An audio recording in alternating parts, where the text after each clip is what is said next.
चाचा चौधरी, ऐसा भी होता है।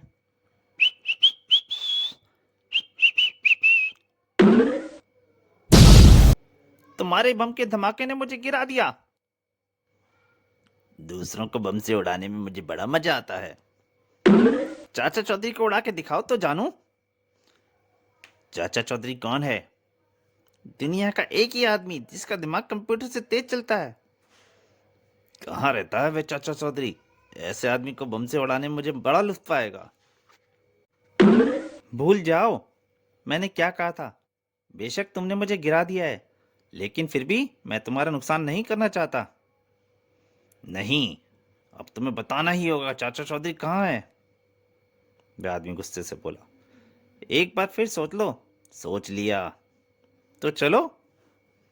चाचा चौधरी घर पर। वह रहा बालकनी में। अब देखना मेरे धमाके से वह कैसे औंधे मुंह जमीन पर आता है। और वह चाचा चौधरी के पीछे पहुंच जाता है। बस काफी पढ़ाई हो गई तुम्हारी, क्योंकि मैंने तुम्हारे पीछे एटम बम लगा दिया है। जाओ, मुझे चैन से नॉवल पढ़ने दो। अपनी चिटपिटी कहीं और जाकर चलाओ। तुम्हारी यह हिम्मत। तुम नहीं जानते कि तुमने जमीन पर औंधे मुंह गिरने में अब सिर्फ 1 सेकंड की देर है। चाचा चौधरी बिना देखे। और तुम नहीं जानते कि तुम्हारे आसमान में उड़ने में बस आधा सेकंड भी नहीं बचा। जैसे ही ऊपर देखता है। नहीं, बचाओ।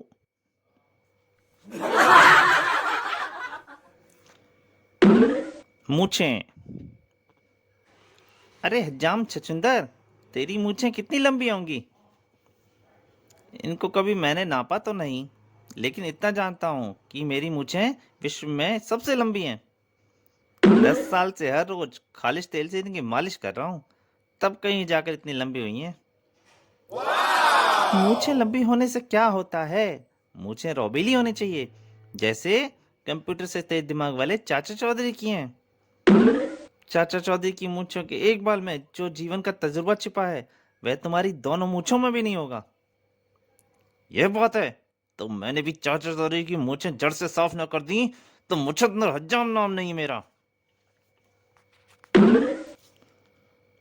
मैं चाचा चौधरी के शेव करने से बहाने उसकी मूंछों पर उस तरह फेर दूंगा। और चाचा चौधरी कर। कहो मुछंदर, कैसे आना हुआ? चाचा जी, दिल की तमन्ना पूरी करने चला आया। मैंने बड़े बड़े मिनिस्टरों और फिल्म स्टारों की हजामत बनाई है।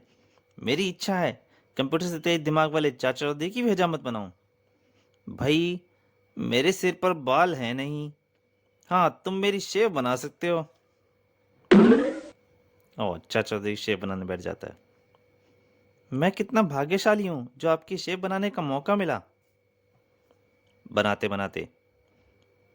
बस यही मौका है, उस तरह के एक ही हाथ से इसकी दोनों मूंछें साफ कर दूं। तभी। ओह, टेलीफोन। जब तक चाचा चौधरी टेलीफोन देखता है, क्यों ना मैं इस तेल से अपनी मूंछों की मालिश कर लूं। तेल खालिश लगता है। अरे अरे अरे, ये क्या कर रहे हो? चाची आ जाती है। चाची, मूंछों पर तेल की मालिश कर रहा हूं। मूर्ख, ये तेल नहीं फलसफा लोशन है।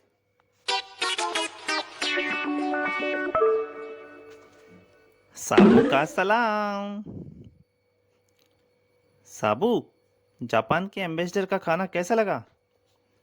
चाचा जी, बहुत बढ़िया। सेवइयां मैं तो एकदम भर कर खा गया मैं तो सेवइयां। अरे, वो सेवइयां नहीं थी, वो नूडल थी, एक विशिष्ट जापानी डिश। अब पेट इतना भर गया है कि घर जाते ही लंबी तान कर सोऊंगा और शाम को उठूंगा। उधर रास्ते में। धमाका सिंह, क्यों ना आज बंदूक की निशानेबाजी की प्रैक्टिस की जाए? अच्छा ख्याल है। वे सामने निशाने भी आ रहे हैं, और वे हमारे सामने झुके नहीं तो गोलियों से भून दो। उसे चाचा चौधरी साहब आते दिखाई दे गए थे। मुझे और सरदार गोबर सिंह को सलाम करो, नहीं तो। धमाका सिंह, पहले मेरी सलामी कबूल करोगे साबू की? पहले साबू ही सही। साबू, धमाका सिंह को जुपिटर स्टाइल सलामी दो। साबू, जुपिटर का रहने वाला है। साबू की किक मारता है, तड़ाक। ये रहा मेरा सलाम। धमाका सिंह ऊपर उड़ता हुआ जाता है। गोबर सिंह नीचे गुस्सा हो जाता है। नालायक, तूने मेरे साथी को किक मारी, मैं तुझे गोलियों से भून दूंगा। चलाओ गोली, पर तभी ऐसी सलामी मैंने जिंदगी में पहली बार ली है। पांडवों का कुआं। धमाका सिंह, देखो, हजारों साल पुराना गड्ढा, कहते हैं इसे पांडवों ने खोदा था। रोकड़, पीछे हट जाओ, इसमें गिर पड़े तो बाहर निकलना मुश्किल हो जाएगा। क्यों ना हम इसमें चाचा चौधरी और साबू को गिरा दें? अच्छा आइडिया है रोकड़। धमाका सिंह खुश हो गया। इस पर जाल बिछा देते हैं और फिर इसे घास फूस से ढक देते हैं। इधर चाचा चौधरी साबू। साबू, चलते चलते तुम्हें भूख लगाई होगी, देखते हैं आगे कुछ खाने को मिलता है या नहीं। उधर रोकड़ और धमाका सिंह। चाचा चौधरी, तुम्हारे लिए सेब लाए हैं, आओ खा लो सेब। चाचा चौधरी और साबू। साबू, आओ सेब खाएं। दोनों दौड़ पड़ते हैं और दोनों गड्ढे में गिर गए। यहां से 9 तो 11 हो। चलो चाचा जी, ये रोकड़ की साजिश थी। साबू, फिक्र ना करो, हम अभी बाहर निकलते हैं। चल मेरी पगड़ी, दिखा कमाल। और चाचा चौधरी फंदा फेंकते हैं, जो जाके बाहर चट्टान में अटक जाता है। चाचा जी, पीछे पीछे आ जाओ। चाचा चौधरी और साबू बाहर निकल के आ जाते हैं। रोकड़ और गोबर सिंह उसे देख के, धमाका सिंह देख के चौंक जाते हैं। अरे रोकड़, चाचा चौधरी और साबू तो बाहर निकल आए। चाचा चौधरी पास आता है और, रोकड़ धन्यवाद। किस बात का? जिस गड्ढे में तुमने हमें फेंका था, उसमें महाभारत के जमाने से पड़ी हुई गदा मिली है। यह गदा खालिश चांदी की है।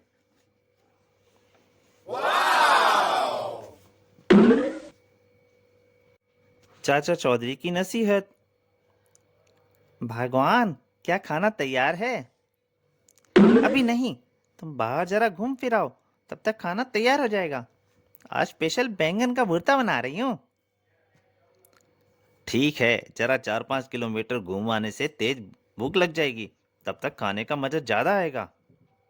परंतु बाहर, गामा, चाचा चौधरी आ रहा है। सुना है वह बड़ा अक्लमंद पुरुष है, हमें उससे नसीहत लेनी चाहिए। बकवास। चाचा जी, अच्छा हुआ आप मिल गए, मुझे कुछ अच्छी शिक्षा दीजिए ताकि मैं नुकसान से बचा रहूं। कभी मोटे आदमी से मजाक मत करना।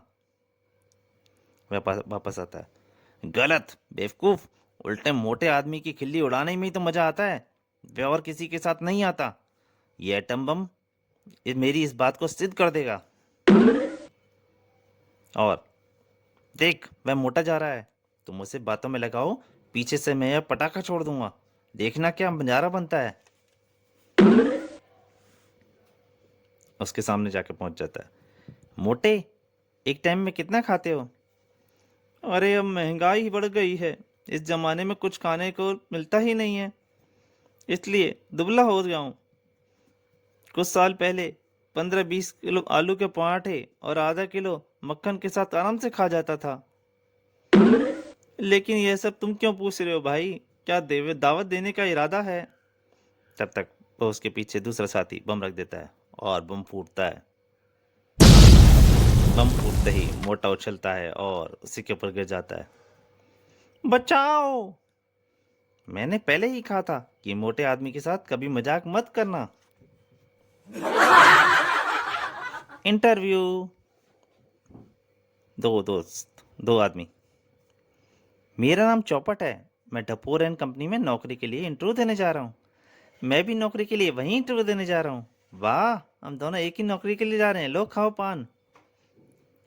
वो पान खाता है। वाह, तुम्हारा पान तो लाजवाब है। पान खाते ही उसे नींद आ जाती है। पान खाते ही उसे नींद आ गई। अब वह सोता रहेगा, मेरी नौकरी पक्की। चाचा रो दिया साबू। चाचा जी, एक नौजवान फुटपाथ पर सो रहा है। साबू उसे जगाना चाहिए। नौजवान जागो। मुझे चौपट ने पान में कुछ दवाई मिलाकर खिला दी। अगर मैं इंटरव्यू के लिए नहीं पहुंचा तो मेरी नौकरी गई समझो। तुम इंटरव्यू में पहुंचोगे। साबू, इस नौजवान को दफ्तर पहुंचा दो। तुम्हारा दफ्तर किस दिशा में है? टपोर एंड कंपनी, पश्चिम दिशा में है। साबू उठाता है और उसे फेंक देता है। वो जाके चौपट के ऊपर ही गिरता है, धड़ाम। हाय मेरी कमर। इंटरव्यू में भी 1 मिनट है। नौजवान, तुम्हारी समय की पाबंदी देखकर मैं खुश हुआ। तुम्हें नौकरी पर रख लिया जाता है। बाहर। क्या आपको दफ्तर जाना है? नहीं, अस्पताल। हाय मेरी कमर।